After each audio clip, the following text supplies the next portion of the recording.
Donc, voilà la corne telle qu'on la récupère chez les éleveurs.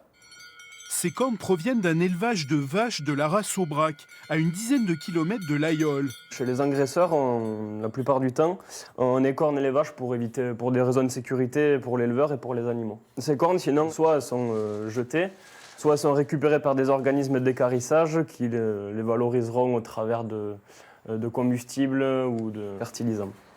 L'idée de cette start-up, réduire ces cornes en poudre, qui recompactée donnera ces galettes noires. Une matière brute, ensuite utilisée par exemple pour faire des manches de couteau. Première étape, la corne est nettoyée dans cette machine pour retirer le cornillon.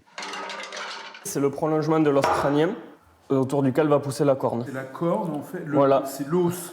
L'os du crâne qui pousse et par-dessus la couche l'épiderme qui se développe et qui va former de la corne. Voilà. D'accord, donc on le met dedans. L'étape suivante a été conçue dans ce laboratoire. Vincent et Dimitri, accompagnés d'un chercheur en agromatériaux, élaborent ici la fameuse poudre blanche. Par un procédé de déconstruction-reconstruction, la corne devient une galette ou par exemple un cube, sans perdre ses propriétés.